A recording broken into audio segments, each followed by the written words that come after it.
짝퉁 롤렉스가 한 사람의 인생을 어떻게 바꿨는지와 조단위 부자의 지갑을 여는 상상치 못한 비밀까지, 장담컨대 이번 영상의 메시지는 당신 성공의 속도를 바꾸는 계기가 될 겁니다. 가진 것 없는 깡촌에서 뉴욕으로 상경한 한 남자, 시작은 정말 누구보다 낮았지만 현재는 세계에서 가장 유명한 부동산 중개인이자 수천억 대의 부를 이룬 자수성가 자산가입니다. 그의 이름은 라이언 서한트. 채널에서도 소개된 적 있던 그의 스토리와는 달리 이번 영상에선 접하는 모든 분들이 직접 삶에서 바로 적용하실 수 있는 자수성가 필수 인사이트들을 가져왔습니다. 밑바닥에서 올라가는 가장 빠른 길, 라이언의 조언을 하나하나 제대로 나눠보겠습니다. 첫 번째 조언으로 라이언은 이렇게 말합니다. 짝퉁 롤렉스가 내 인생을 바꿨다. 20대 중반 그가 촌구석에서 뉴욕으로 상경했을 때 정말 가진 게 아무것도 없었다고 해요. 게다가 뉴욕은 겉으로 보이는 것이 굉장히 중요한 도시였죠. 그런 곳에서 보잘것없던 라이언이 자신감을 갖기 위해 선택했던 것, 그게 바로 짝퉁 롤렉스였습니다. 그는 말했죠. 사람들을 만나는 중요한 장소에 갈 때 그 시계는 저 자신을 파산 직전의 20대가 아닌 무언가를 이루고 있는 젊은 사업가, 이런 가면을 씌워주는 것 같았습니다. 시계는 제대로 작동되지 않아서 시간조차 볼 수 없었지만 저에게 시간이 없다는 건 항상 알려줬죠. 머지않아 도금된 시계가 땀에 젖어 제 손을 물들게 할 게 뻔했으니까요. 여기서 중요한 건 fake it till you make it, 될 때까지 자신을 속여라 라는 이런 의미가 아니라는 것입니다. 라이언이 원했던 건 짝퉁 시계 자체가 아니라 자신에게 주는 자신감이었어요. 그 시계를 차면서 그는 스스로에게 말했죠. 내가 원하는 나의 모습은 이런 사람이다.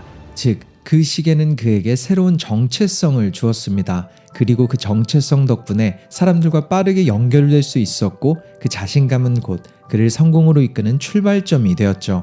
그리고 시간이 흘러 정확히 18개월 후 아무것도 없는 상태에서 플로리다에 집을 팔 정도로 성장합니다. 그리고 뉴욕으로 돌아오는 공항 면세점에서 마침 롤렉스를 파는 매장에 들렸고, 그가 처음 찾던 짝퉁 롤렉스와 똑같은 모델의 진짜 롤렉스 로즈골드 데이토나를 샀죠. 그 시계는 지금도 그의 서랍 안에 성공의 징표로 남아있습니다. 라이언의 두 번째 조언, 젊은 날의 자신에게 해주고 싶은 말.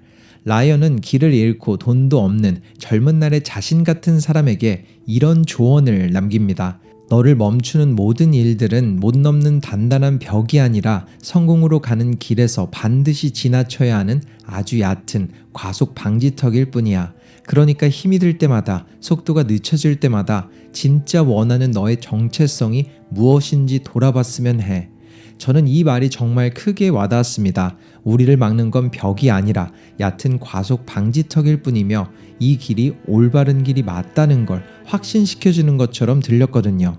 그리고 그는 계속 꾸준히 나아가기 위해서 인생에서 뭘 이루고 싶은지 큰 그림을 봐야 한다라고 말한 거죠. 라이언도 자신이 배우라는 꿈을 가졌기에 연극도 했고 다양한 일들을 해봤지만 원했던 것은 하나였다고 말합니다. 한평생 가격표를 보지 않는 삶을 살아보는 것. 그는 빈털터리가 되는 경험도 해봤고 경제적 자유를 얻는 경험도 했지만 두 번 다시 빈털터리로 돌아가고 싶지 않다고 말합니다. 그랬기에 그는 지금도 자신이 진정으로 원했던 그 정체성만을 바라보고 이렇게 되뇌이며 나아간다고 해요. 내 앞을 막는 것은 벽이 아니라 아주 얕은 과속 방지턱일 뿐이다. 내 가슴이 뛰는 일이라면 그 방향은 틀리지 않았다. 그리고 만약 이번 코너가 아니라면 성공은 다음 모퉁이를 돌면 분명히 나를 기다리고 있을 것이다. 그렇게 계속 나아가야만 한다. 여러분도 이제 앞을 막고 속도를 늦추는 장애물 앞에서 나를 막는 건 벽이 아니라 과속 방지턱임을 잊지 마세요. 라이언의 세 번째 조언, 남들의 거절을 내 힘으로 만드는 법. 라이언은 말합니다. 제가 하는 일 중 가장 중요한 건 실패하는 겁니다. 왜냐하면 더 많이 도전할수록 성공할 기회는 더 많아지기 때문이에요. 그는 인생에서 수없이 많은 거절을 마주했다고 해요. 그리고 이제는 그 거절을 역이용해서 자신의 힘으로 만드는 법을 배웠다고 합니다. 이게 무슨 말일까요? 그는 항상 누군가에게 거절당한다고 해요. 팀원들에게, 고객들에게, 비즈니스 파트너들에게 하루에도 수십 번씩 거절을 받습니다. 그가 제작에 참여한 넷플릭스 시리즈도 무려 70번의 거절을 거친 후에 결국 성사된 결과라고 합니다. 그리고 조단위 자산가에게 집을 팔 때도 마찬가지죠. 부유층 고객에게 고가의 부동산을 판매하는 일은 엄청난 거절들을 동반한다고 해요. 그럼에도 불구하고 그가 나아갈 수 있었던 이유는 스스로 자신이 얼마나 대단한 존재인지 알았기 때문입니다. 그래서 그는 오히려 자신을 거절한 사람에게 작은 종이약과 노트를 남겨요. 그 안에는 이렇게 적습니다. 기회를 주셔서 정말 감사합니다. 함께하지 못해 아쉽네요. 라이언은 말하죠. 아마 이 메시지를 받은 사람들이 2,000명은 좋게 넘을 것이라고요. 그리고 놀랍게도 그 몇몇은 다시 찾아와 그와 거래를 성사시키기도 했습니다. 즉 핵심은 거절을 뚫고 나아가는 것, 오히려 거절을 연료로 사용하는 법을 배우는 것이라고 말합니다. 네 번째, 낯선 사람도 믿게 만드는 세일의 비밀. 라이언이 생각하는 세일의 가장 중요한 원칙은 두 개의 C로 요약됩니다. 첫 번째는 compliment, 진심 어린 칭찬입니다. 사람들은 즉각적으로 잘 믿으려고 하지 않기 때문에 먼저 진심 어린 칭찬으로 상대방의 마음을 여는 겁니다. 두 번째는 find something in common, 공통점 찾기. 이게 무엇이든 상관없어요. 예를 들어 여러분과 상대방이 둘 다 검정 양복을 입고 있다면 그걸 칭찬하고 연결점을 만드는 식입니다. 출신 지역이나 취미 같은 것도 너무 좋죠. 그리고 여기서 가장 중요한 건 한 번에 no를 던지는 겁니다. 라이언은 말하죠. 사람들은 무조건 yes만 말하는 사람을 쉽게 믿지 않습니다. 심리적으로 진짜 신뢰는 조금 거절할 수 있을 때 비로소 생기기 시작하죠. 그는 자신의 경험으로 설명을 이어갔습니다. 실제로 라이언이 조단위 자산가에게 원하는 집을 찾아주기 위해 일할 때였죠. 코로나 시기, 그분은 뉴욕이 아니라 플로리다의 집을 사고 싶어 했습니다. 그리고 그분이 생각하는 금액은 약 300억이었죠. 하지만 라이언은 첫 번째로 1,600억짜리 집을 보여줬습니다. 물론 라이언도 높은 가격 차이에 깜짝 놀랐지만 그보다 예상하지 못했던 건 부자의 반응이었다고 합니다. 이 집 완벽하네요. 그냥 이걸로 계약하고 싶어요. 대부분의 중개인이라면 좋은 선택입니다. 가격은 높지만 마음에 드실 줄 알았습니다. 이렇게 바로 수긍을 했을 겁니다. 하지만 라이언은 달랐죠. 그는 아직 완벽한 신뢰를 가지지 못했던 걸 알았기에 이렇게 말했어요. 아니요, 그렇게 할 수는 없습니다. 이건 우리가 처음 정했던 금액과 너무 다르니까요. 일단 준비한 집들을 먼저 보시죠. 그렇게 첫 거절을 하고 나서 다른 집들을 보여주기 시작했습니다. 600억짜리 집은 5분도 안 보고 나왔고 400억짜리 집에선 차에서도 나오지 않으시더군요. 이처럼 그 부자는 쉽게 반응을 보이지 않았었지만 한 번의 노를 통해 라이언은 신뢰를 쌓을 수 있었습니다. 그리고 길었던 하루의 끝, 처음 보여줬던 1,600억짜리 집을 팔게 되었고 그 후에도 수많은 계약을 성사시키게 됩니다. 이 부분을 라이언은 이렇게 말했죠. 세일즈에는 세 가지 P가 필요합니다. push, pull, persist. 밀기, 당기기, 끈질김. 때때로 밀어야 할 때도 있고 세 가지 모두를 써야 할 때도 있습니다. 그리고 대부분의 부자 고객들은 시간이 중요하기 때문에 빠르게 결정을 하려고 합니다. 그래서 라이언은 이 상황에서 주로 당기기를 한다고 했죠. 몇 번의 솔직한 거절을 하면서 상대의 승낙을 받아내는 방식이 가장 빠르게 그들의 신뢰를 얻을 수 있으니까요. 라이언의 다섯 번째 인사이트, 진짜 부자들이 돈을 쓰는 곳. 라이언이 많은 부유층을 만나보며 얻은 결론은 이렇습니다. 부자들이 돈을 쓰는 곳은 정보도 액세스도 아니다라는 겁니다. 그들이 진짜 돈을 쓰는 순간은 자신감이 보일 때입니다. 그렇기에 다르게 말하자면 자신감은 일종의 화폐입니다. 부자들은 돈으로 원하는 정보와 액세스를 언제든지 살 수 있다는 걸 알고 있어요. 그러니까 부자들이 알고 싶어하는 건 내가 듣는 이 사람의 말이 믿을 수 있는 말인가? 그 사람이 이런 말을 할 수 있는 진짜 기반이 있는가입니다. 즉, 당신이 알고 있는 것에 대해 스스로 진짜 자신감이 있을 때 그들은 그 대가로 지갑을 엽니다.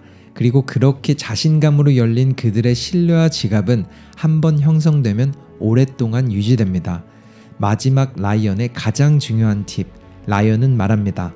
만약 제 메시지 중 단 한 가지를 기억해야 한다면 반드시 이걸 기억하셔야 합니다. 우리 모두는 하루에 1000분이라는 여유 시간이 있습니다. 그런데 만약 그 1000분의 시간을 1000만 원이라고 생각해 본다면 어떨까요?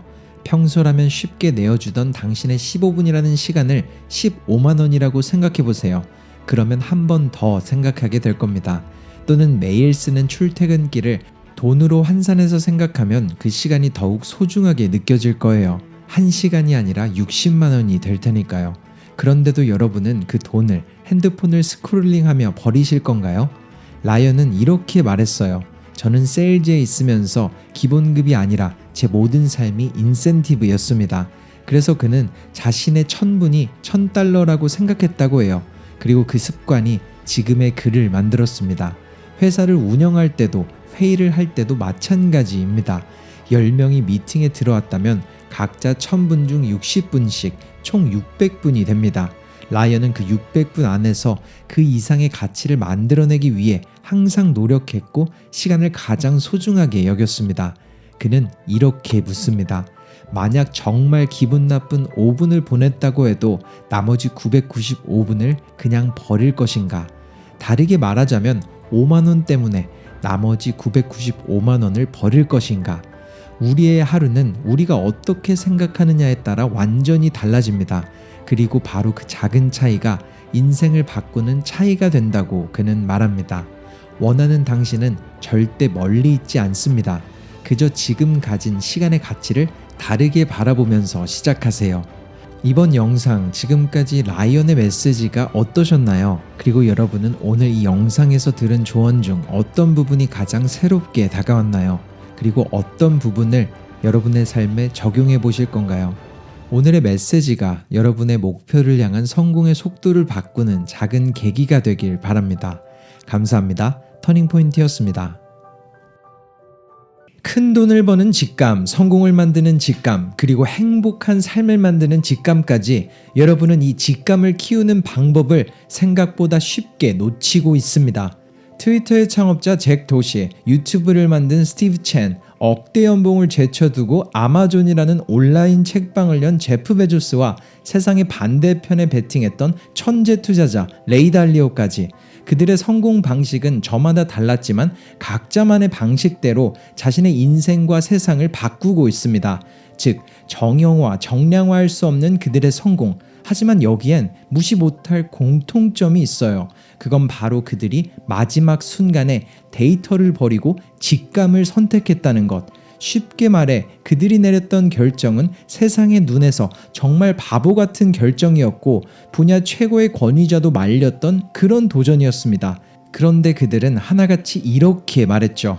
저는 알았습니다. 제가 맞을 거라는 직감이 있었거든요. gut feeling, 직감이라는 이 문장, 정말 99%의 사람들은 성공한 사람들의 직감이라는 이 단어를 듣고선 말합니다. 그들은 직감을 가지고 태어난 것이다. 과연 그럴까요? 정량화하기 불가능해 보이는 직감을 정량화하고 또 습득할 수는 없을까요? 만약 가능하다면 직감을 터득한 누구든 큰 돈, 성공, 그리고 행복을 쟁취할 수 있을 겁니다. 그런데 실제로 이 가설을 증명하기 위해 수없이 많은 투자자와 사업가들을 연구했고 그 끝 직감의 정교한 구조를 밝혀낸 조직행동학 권위자가 있습니다. 그녀의 이름은 로라 후앙. 하버드 경영대학원 와튼스쿨에서 최고의 교수 중 한 명으로 거론되기도 한 그녀는 자신이 연구한 직감의 비밀을 직감의 힘, 촉은 거짓말을 하지 않는다라는 한 권의 책에 모두 담아냈습니다. 그리고 이번 영상에선 누구나 이해가 가능하고 일상에서 사용 가능한 직감 설명서와 사용법들을 여러분과 함께 나눠보려고 합니다. 가장 먼저 직감이란 정확히 뭘까요? 여러분은 직감을 무엇이라고 정의하거나 어떻게 생각하고 계신가요? 로라는 이렇게 말합니다. 우리는 많은 것들을 직감이라고 부릅니다. 직감은 단순한 감정도 아니고 정보만을 뜻하는 것도 아니죠. 직감은 데이터와 경험이 충돌하고 결합하여 놀라운 반응을 일으키는 결과물입니다. 원자들이 충돌할 때 일어나는 핵반응과 다를 바가 없죠.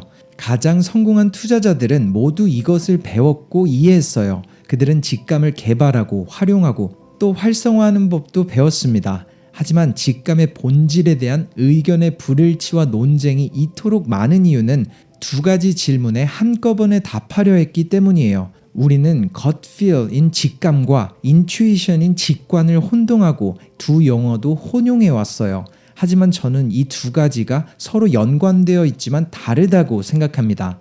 그녀가 말한 직감과 직관의 차이, 로라는 직관은 과정, 직감은 결과라고 말했습니다. 쉽게 말해 직감이 내면 깊은 곳에서 갑자기 떠오른 강한 확신과 믿음을 동반한 통찰을 뜻하고, 직감을 가지기 위해서 필요한 정보와 외부 데이터, 개인의 지식 및 경험의 상호작용이 일어나는 과정을 직관이라고 말했죠.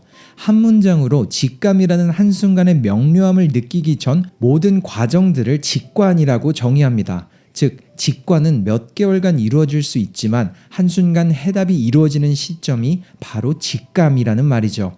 그녀는 이렇게 덧붙입니다. 직감은 당신이 받아들이고 습득하는 외부 데이터에 대한 개인적인 해석에서 비롯되며 직관 과정에서 일어나는 모든 것의 정점이므로 직감은 곧 당신이라고 할 수 있습니다. 즉, 개인적이고 독특한 것이기에 설명하기 힘들고 전달할 수도 없죠. 하지만 직감을 완전히 이해하고 인식하고 또 활용하게 된다면 올바른 결정을 내리고 그에 따라 행동할 수도 있으며 성공 확률 또한 높아집니다. 모두가 다른 체형을 가졌듯 직감의 느낌 또한 다르다는 인사이트. 이해가 조금은 어려우실 수 있지만 로라는 가장 쉽게 직감의 순간에 도달하는 방법을 나눴습니다. 그건 바로 동전 던지기. 만약 여러분이 두 가지의 선택지 중 갈팡질팡 결정을 하지 못하고 있다고 가정해보세요. 그리고 동전의 앞면과 뒷면을 정하고 공중으로 던져보는 겁니다. 그리고 그 결과를 봤을 때 느껴지는 어떤 종류의 감정들이 있죠. 안도감 혹은 아쉬움이라는 일종의 내면에서 속삭임 말입니다. 물론 매번 잘 모르는 분야에서 동전 던지기로 인생을 만들어가는 건 너무나도 책임감이 없는 행동이자 도박이나 다름없을 거예요. 그렇기에 로라는 동전을 던져도 될 때를 이렇게 설명합니다. 그동안 여러분이 축적해온 모든 개인적인 경험과 데이터가 통합되는 직관의 끝에 오는 감각을 이용한다면 우리는 속삭임의 음량을 높일 수 있습니다. 물론 자신의 컵에 무엇이 담겨 있는지 이해할 필요가 있겠죠. 지금 결정해야 할 문제와 직접적인 연관이 있거나 유사하거나 접점이 있는 개인적 경험이 있는지, 그 문제와 관련된 하드 데이터와 정보가 있는지, 그 출처를 신뢰할 수 있는지, 그 정보가 최신 데이터인지 아니면 오래된 것들인지, 또한 정보가 명확하고 이해하기 쉬운지 등 정답과 오답이 없는 질문들을 물어서 어떤 답이든 그것을 알고 있느냐가 중요합니다. 그럴 때야 비로소 당신의 모든 개인적 지식 및 경험이 외부 데이터와 상호작용을 일으켜 직감으로 형성되기 때문이죠. 그리고 그때 동전 던지기를 해서 그 결과에 어떤 느낌이 드는지 확인해 볼 때가 되는 겁니다. 이것이 직관 과정의 숙달을 통해 신호를 더 잘 듣는 한 가지 방법이죠. 알맞은 직관의 과정을 밟아갈 때 비로소 만들어지는 성공의 직감. 그녀는 이런 직감에 숨겨진 세 가지 형태를 찾아 공유하기도 했습니다. 첫 번째는 새롭게 경험하는 무언가가 지금 상황에 너무나도 잘 맞아떨어지고 잘 연결되는 것에 깜짝 놀라 주목하는 유레카의 순간. 두 번째는 새로운 정보가 우리가 아는 것, 이해하는 것과 맞지 않을 때 느껴지는 스파이리 센스. 그리고 마지막은 새로운 정보가 사물을 바라보는 새로운 시각, 새로운 신념체계, 그리고 패러다임의 전환을 가져오는 졸트. 다르게 말하자면 유레카는 아하의 모먼트로 설명할 수 있으며 우리가 가진 사전 지식과 외부의 자극이 일치할 때 느껴집니다. 고민하고 있던 것들이 새로운 정보를 얻게 됐을 때 정확히 맞아떨어지는 희열감이 될 수 있겠죠. 하지만 사전 자극과 일치하지 않는 그런 자극에는 어허라는 느낌이 들며 스파이디 센스가 느껴지곤 합니다. 예를 들어 해왔던 경험과 전혀 다르게 잠재적 위험이나 부정적인 결과가 인식되며 잠시 멈칫하며 느껴지는 불편함, 불안 혹은 경계심의 순간이 바로 스파이디 센스로 설명됩니다. 마지막으로 가지고 있던 사전 지식이 완전히 대체될 때 우리는 와라는 느낌이 들며 졸트를 느낍니다. 지금껏 알고 있던 것들, 기존에 생각했던 지식들이 새로운 정보에 의해 완전히 틀렸음을 느끼는 바로 그 순간이 졸트의 순간입니다. 일치, 불일치, 그리고 대체로 바뀌는 세 가지 다른 형태의 직감. 로라는 이렇게 이어갑니다. 직감은 거짓말을 하지 않습니다. 이 말을 더 정확하게 표현하자면 진정한 당신일 때 당신에게서 나온 직감은 항상 옳습니다. 물론 직관하는 과정에서 때때로 스스로에게 거짓말조차 하지 않는다는 뜻은 아니에요. 그러나 자신의 경험과 사전 지식에 의구심을 갖지 않고 다른 사람들의 의견과 견해에 휘둘려 그것을 자신이 분명히 알고 있는 것보다 우선시하지 않는 한 직감은 틀리지 않을 겁니다. 이렇게 정리한 로라 후앙. 물론 세상에는 다양한 문제들이 있습니다. 그리고 때로는 직감이 필요 없는 그런 문제들을 마주하기도 하겠죠. 답이 정해져 있는 문제 앞에서 해결 방식으로 직감을 쓸 순 없으니까요.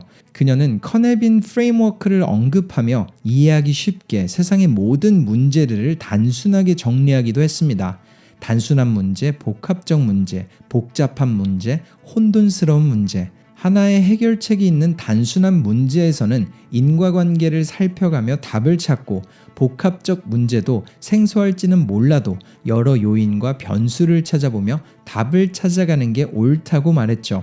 하지만 직감이 필요한 순간은 명확한 인과관계가 없거나 뚜렷한 해결책과 정답이 없는 복잡하거나 혼돈스러운 문제일 겁니다.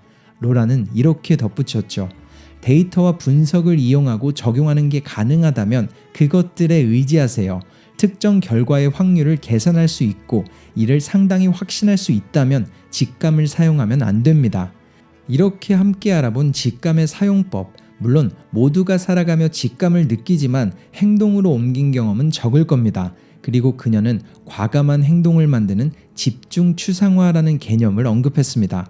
정보를 선택적으로 걸러내고 또 단순화하는 과정을 뜻하며 여기서 필수 요소나 패턴을 추출하되 다른 무관한 요소를 무시하는 그런 상태를 말합니다. 다른 표현으로는 관련성이 높은 특정 부분에 집중해서 복잡성이나 불확실성을 이해하는 거죠. 중요하고 필요한 부분만을 찾아 새로운 시각으로 문제를 보는 능력입니다. 당연시 조금 더 단순해진 문제에 허점을 발견했기에 빠른 행동을 하게 되겠죠. 이 시점에서 로라는 세계에서 가장 유명한 작가 중 한 명을 인용합니다. 언론인이자 작가인 나폴레온 힐은 앤드류 카네기, 헨리 포드, 찰스 슈왑 등 수백 명의 부자들을 분석한 결과 그들 모두가 신속하게 결정을 내리는 습관이 있다는 걸 발견했습니다. 그들은 자신의 결정이 옳을 확률이 70%만 되어도 신속하게 결정을 내리고 앞으로 나아갑니다. 또한 자신의 실수를 재빨리 알아차리고 필요하면 경로를 수정했죠. 그들은 역설을 빠르게 이해함으로써 그렇게 했습니다. 복잡하고 난해한 문제 속에서 집중 추상화를 통해 허점을 찾았기에 그들은 빠르게 행동했고 또 예상하던 결과가 나오지 않더라도 실수를 통해 자신을 수정하며 나아갔다. 그리고 그게 그들이 직감을 이용하는 방식이자 성공을 만든 가장 공통된 열쇠다. 이런 메시지를 던지는 듯한 인사이트. 그녀의 글을 읽으며 직감이 단순한 운이 아니라 성공을 위해 필수적인 기술이라는 생각이 들었습니다. 추상적이고 정량화가 될 수 없던 직감에도 일정한 패턴과 원형은 존재하고 있으니까요. 물론 노력 없이 되는 것은 없을 겁니다. 더 정확한 직감을 위해 우리는 끊임없이 기존 지식들을 되돌아보고 새로운 정보들을 주입해야 하니까요. 그 사이에 중복, 교차, 대체되는 간극에서 직감의 힘을 이용할 수 있는 특별한 능력이 숨어 있습니다. 그리고 그랬기에 다이슨의 창업자 제임스 다이슨은 5126번의 도전 끝 자신만의 유레카 모먼트를 만났고 천재 투자자 레이 달리오는 매일 반복되던 주식시장에서 스파이디 센스를 느끼며 억만장자가 됐으며 아마존의 제프 베조스는 여태 없던 새로운 인터넷에 등장해서 졸트를 느끼곤 억대 연봉을 버리는 것이 오히려 더 이득이라는 직감을 느꼈던 거죠. 이 외에도 직감의 힘에는 직감을 이해하고 사용할 수 있는 너무나도 많은 방법들이 숨어 있었습니다. 3세번의 법칙을 통해 인식과 인지적 직감을 키우는 법, 밥을 먹거나 이를 닦을 때 반대 손을 이용하거나 익숙한 출근길을 다르게 걸어보며 새로운 자극을 주는 방법까지 우리의 사고와 접근 방식을 유연하게 만들 실천 가능한 모델들을 제시했죠. 그렇게 어렵게만 느껴졌던 직감이 조금은 더 친근하게 느껴집니다. 이번 영상이 인생의 막연한 문제 앞 답을 찾으려 고군분투하는 분들에게 닿길 바라며 로라우앙의 마지막 메시지로 영상을 마칩니다. 직관 과정 및 직감의 명료한 순간을 느닷없이 찾아오는 자연 발생적 순간이나 우연한 사건처럼 수동적으로 경험하는 대신 이 책에서 배운 내용을 적용해 적극적으로 활용하면 올바른 결정을 내리고 행동하고 가장 큰 문제를 해결하는 데 유용하게 사용할 수 있을 겁니다. 잊지 마세요. 직감은 마스터가 가능하며 의도적으로 활용할 수 있습니다. 감사합니다. 터닝포인트였습니다.